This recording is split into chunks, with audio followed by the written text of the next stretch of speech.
이번 시간에는 검색 광고 활용 전략 마지막이죠. 사후 관리에 대해서 한번 살펴보도록 하겠습니다. 사후 관리는 일단 광고 성과를 개선해야 돼요. 광고를 하는 게 중요한 게 아니라 그 광고를 통해서 우리가 얼마큼 성과를 끌어올렸는지 이런 걸 냉정하게 분석하는 게 필요하죠. 그래서 사후 관리의 핵심은 고객 유입률을 높이고 이탈률을 줄이는 거예요. 그래서 키워드 사후 관리와 랜딩 페이지 두 가지로 우리가 보통 사후 관리를 하죠. 키워드 사후 관리는 효과 없는 키워드를 확인하고요. 새로운 키워드를 발굴하는 걸 말합니다. 그다음에 랜딩 페이지 사후 관리는요. 키워드와 연관성을 높이고 구매율을 높이기 위한 요소들을 검토하는 걸 말하죠.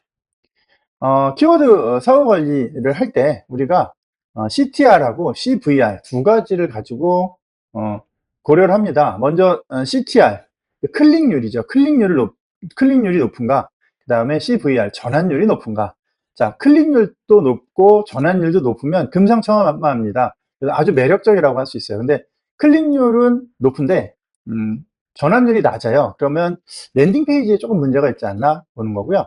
그다음에 전환율은 높은데요.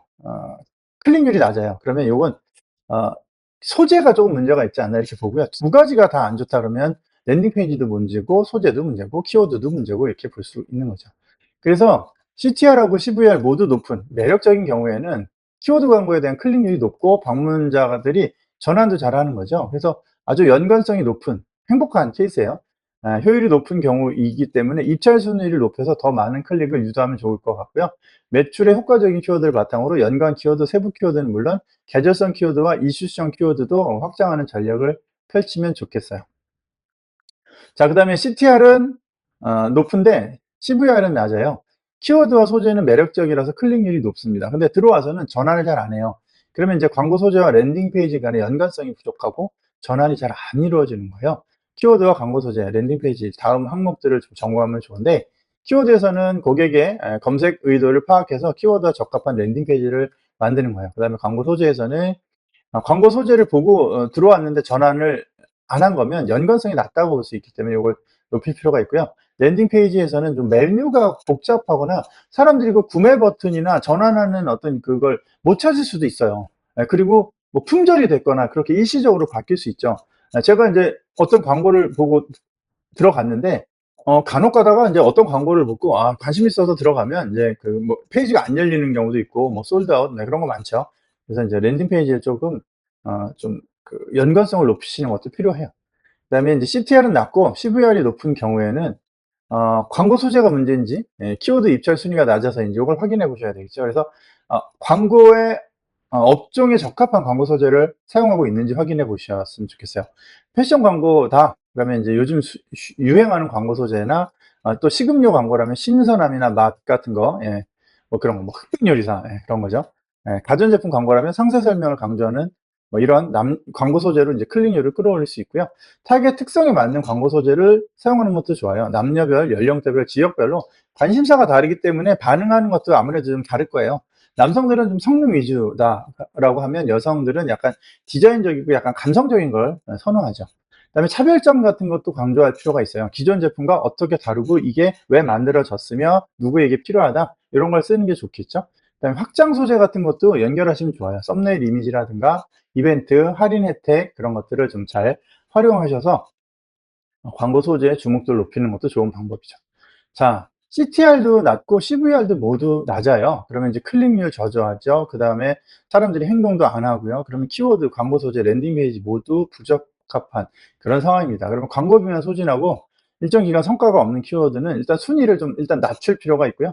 키워드는 여러 이유로 항상 변화됩니다. 그래서 광고비 비중이 높거나 전환이 없는 키워드, 또 부정적인 이슈가 있는 키워드, 품절 상품 키워드 같은 것들을 보고 광고를 중단할 필요가 있습니다. 또 키워드 확장 기능을 이용해서 의미 있는 키워드를 발굴하고요. 키워드 광고 소재, 랜딩 페이지에 대한 전반적인 점검을 거친 후에 다시 광고를 시작하는 게 효과적이라고 할 수 있습니다. 자, 이제 랜딩 페이지에 대해서 좀 살펴볼게요. 광고를 클릭하면 연결되는 링크를 우리가 랜딩 페이지라고 불러요. 웹사이트가 될 수도 있고 카테고리, 제품 상세 페이지, 이벤트 페이지 같은 게 될 수 있죠. 근데 첫 페이지는 아니죠. 네, 광고는 그 브랜딩만 하는 게 아니라 뭔가 리액션과 와서 정보라든가 이런 걸 주는 거기 때문에 다양한 페이지가 될 수 있어요. 좋은 페이지를 발굴하고 훌륭한 광고 소재로 방문자를 유입시켰다고 해도 전환이 일어나지 않으면 매출이 발생하지 않기 때문에 전환은 어떤 것보다 중요하다고 할 수 있어요. 그래서 사이트에 일단 들어왔다 그러면 이 사람들이 어떻게든 우리가 원하는 목표를 달성할 수 있도록 관리를 할 필요가 있어요. 검색어와 정보 관련된 그 관련성이 높고 또 게재된 정보가 유용하고 사용자가 페이지를 탐색하기 쉽도록 랜딩 페이지를 꾸며야 전환율이 높아집니다. 그리고 광고라는 것이요. 내가 막 긍정적으로 막 찾아서 들어가는 정보랑 다르게 어떻게 보면 이제 궁금해서 나의 궁금증을 자극해서 들어가게 되잖아요. 그래서 랜딩 페이지와 상세 페이지는 좀 다른데요. 상세 페이지는 우리가 뭐 검색이나 이런 걸 통해서 내가 뭔가 사고 싶은데 들어가서 상품을 보는 거예요. 여기서 랜딩 페이지는 광고를 통해서 이제 들어가게 되는 거란 말이죠. 어떻게든. 그러면 그 광고에서 보여지는 건 내가 100% 원하는 게 아닐 가능성이 높아요. 내가 A를 보고 있는데 B에 대해서 지금 광고를 하는 거잖아요. 유사한 상품에. 예. 제가 뭐 A 제품을 사려고 했어요. A 브랜드의 제품을. 근데 B 브랜드에서 저희 것도 있습니다라고 하는 게 사실은 광고고, 그러면 그렇게 해서 들어가면 이렇게 들어간 랜딩 페이지는 이 회사가 애초부터 내 궁금증을 유발해서 들어갔기 때문에 이 랜딩 페이지 다른 페이지도 이게 넓게 볼 가능성이 높아요. 웹사이트에 트래픽이 늘어난다는 거죠. 그런 좀 긍정적인 역할을 랜딩 페이지를 통해서 좀 구현할 필요가 있어요. 자, 방문자 수와 페이지 뷰도 되게 중요하죠. 랜딩 페이지의 효과는 방문자 수, 페이지 뷰, 체류 시간, 반송률 이런 웹사이트의 여러 가지 로그 분석 지표로 측정할 수 있어요.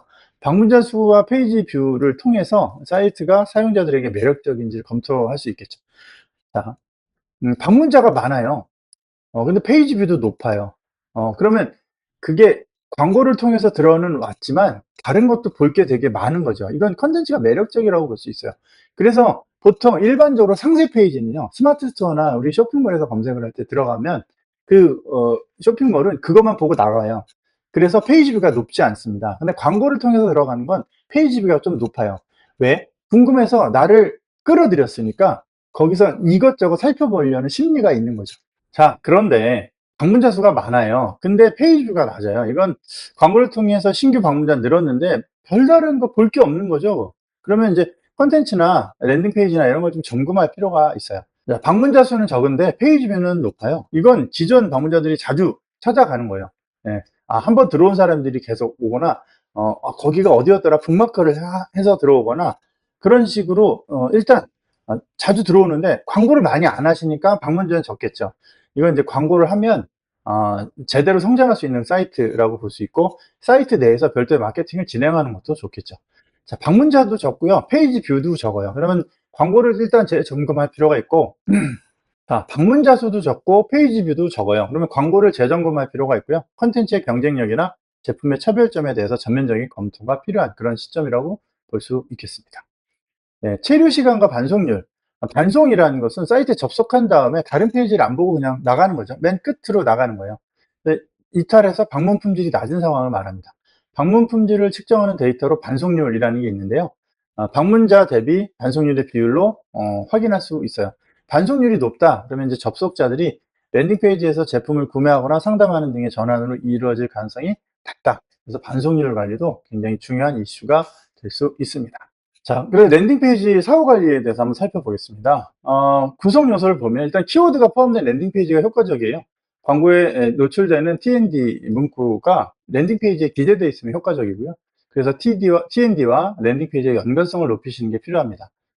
일관성이 있어야 되고요. 그 다음에 구글 애널리틱스 같은 이런 로그 분석 도구로 유입 경로를 측정하시는 게 연관성을 높이는 데 도움이 되겠죠. 그다음에 이제 업종의 성격과 맞는 매체를 선택하는 것도 전략이에요. 그러니까 요즘은 너무나 사람들이 세분화돼서 개성들이 강해요. 그래서 그냥 전반 모두가 다 보는 그런 뭐 TV나 이런 매체 아니라고 해도요. 특정한 업종을 자주 가는 그런 사람들이 모여 있는 곳에 광고를 하는 것도 되게 좋겠죠. 특정한 타깃이나 시즌al 이슈 같은 세부적인 니즈에 따라 페이지를 별도 구성하는 것도 좋고요. PC나 모바일 등 디바이스의 환경에 맞게 랜딩 페이지를 별도로 노출하는 것도 좋습니다. 업종과 무관한 설명이나 너무 많은 팝업, 이런 거 진입을 방해하는 그런 요인들은 최대한 자제하는 게 좋겠죠. 그리고 혜택을 강조하는 것도 좋아요. 어렵게 일단 유입이 됐기 때문에 그 사람이 이번 기회에 이런 서비스를 구매하면 어떤 혜택을 준다. 이런 건 무엇보다 중요하고요. 소비자가 원하는 정보나 중요한 정보는 상단에 위치시켜서 혜택을 좀 바로 얻어갈 수 있도록 하고요. 제품의 경우는 이제 특별한 판매 조건, 또 구매 결정 혜택 이런 것들 해주시면 좋죠. 뭐 이번 기한 안에 아니면 뭐 하루 몇 명 한정 이런 거 있죠. 서비스의 경우는 이제 상세 설명이나 사용 후기를 제시하는 것도 효과적이라고 볼 수 있습니다. 자, 그다음에 이제 직관적인 페이지를 구성하는 게 좋아요. 요즘은 이제 모바일로 들어오는 사람들이 많은데요. 많은 기업들이 아직도 PC 버전을 모바일에다가 그냥 태우는 경우가 많아요, 의외로. 네. 그러면 어떨까요? 예, 보기도 굉장히 불편하고요. 그다음에 뭐 신청을 좀 하려고 하는데 막 버튼이 조금해서 어디 있는지도 몰라요. 그런 경우에는 적합하지 않죠. 그래서 이제 오히려 요즘은 많은 기업들이 모바일 버전을 그냥 PC에서도 보일 수 있도록 하는 거죠. 그냥 큰 화면 그냥 보이면 모바일에 최적화가 되긴 했지만 PC에서 봐도 그냥 이렇게 크게 부담스럽진 않은 그런 사이즈로 그냥 노출시키는 게 차라리 나을 수도 있습니다. 그래서 어떻게든 구매나 예약 같은 게 랜딩 페이지에서 할 수 있도록 해야 되고요. 장바구니, 상담하기, 주문하기 이런 것들이 이제 에, 우리가 이제 광고를 하는 목표잖아요. 이런 걸 얻기 위해서 하는 거니까 액션이 신속하고 쉽게 진행될 수 있도록 명확한 입력란을 설정하는 게 필요합니다. 네. 그래서 이제 모바일 친화 이런 게 이제 좀 이런 UI나 UX에 좀 많이 적용되고 있는 추세라고 할 수 있죠. 네, 여기까지 살펴봤고요. 문제를 한번 풀어보도록 하겠습니다. 자, 다음 중 랜딩 페이지에 관한 내용으로 틀린 것은 1번 랜딩 페이지는 키워드 광고를 통해 유입된 방문자가 처음 접속하는 페이지다. 그렇죠? 유입된 고객이 랜딩 페이지에 너무 오래 머물수록 광고비가 더 적게 소진된다. 아니죠. 이거 아무 상관없어요. 키워드와 랜딩 페이지의 연관도가 높아야 체류 시간을 높일 수 있다. 그렇죠? 광고 효율성을 높이기 위해 주기적으로 랜딩 페이지 A/B 테스트 진행하는 게 좋다. 그렇죠? 자, 2번입니다. 다음 중 광고 효과 분석 후 성과 개선을 위해 취해야 할 행동으로 가장 적절하지 않은 것은 CTR이 낮고 로아스가 낮은 키워드는 순위를 높인다. 그 다음에 CVR이 높은 키워드를 중심으로 키워드를 확장한다. 이건 맞는 것 같아요. CTR이 낮은 키워드는 광고 소재, 확장 소재 변경한다. 네, 그렇죠. CVR이 낮은 키워드는 랜딩 페이지, 페이지 뷰, 체류 시간을 체크한다. 그렇죠. 자, CTR이 낮다. 일단 클릭률은 낮아요. 그리고 로아스도 낮아요. 로아스가 낮다는 건 뭐예요? 100원을 썼는데 90원만 번다는 거죠. 순위 높이면 어떻게 될까요? 말도 못하게 더 성과만 떨어지고 비용만 나가겠죠. 그래서 이거는 순위를 낮추는 게 유리합니다. 자, 세 번째, 랜딩페이지 반송수, 반송률에 대한 설명으로 틀린 것은 반송률은 방문수, 반송수 곱하기 100으로 나타낸다. 사이트에 대한 방문수, 페이지뷰 1을 발생시키고 종료된 세션 수를 말한다. 반송수가 높은 것은 매칭되지 않기 때문이다. 반송률 낮추기 위해서 연간 상품, 다른 특정 액션 유도하는 게 좋다. 지금 1번이 위아래가 바뀌었죠? 반송수를 방문수로 나누는 게 맞습니다. 정답 1번이에요. 자, 다음에 설명한 용어는 무엇인가? 광고 목표 달성 여부를 측정하기 위해서 사용되는 핵심 성과 지표, 회원 가입수, 유입수, 예약 건수, 구매량 등의 수치로 표현한다. 네, 요건 KPI죠. 네, 키 퍼포먼스 인디케이터. 네, 이렇게 해서 문제까지 다 살펴봤습니다. 네, 시험 앞두고 계시는 여러분들 시험 잘 보시고요. 마지막까지 최선을 좀 다해 보세요. 그리고 저희가 이렇게 이제 만들어 놓은 영상들을 편하게 이렇게 귀로 좀 몇 번 들어보시고 또 문제 많이 풀어 보시고 열심히 좀 체득하시면 좋을 것 같습니다. 네. 시험에서 꼭 합격하시고요. 또 한번 이 시험이 좀 생각보다 검색 광고 마케터가 생각보다 쉽지가 않아요. 그래서 좀 꼼꼼하게 공부하시고 만약에 좀 떨어졌다고 해도 다시 준비하셔서 공부하시면 되니까 저희 교재에 나오는 문제들 많이 풀어보시고 강의 열심히 들으시고 해서 좋은 성과 얻으시길 바랍니다. 끝까지 다 들어주셔서 고생하셨고요. 꼭 합격하시기 바랍니다. 수고하셨습니다.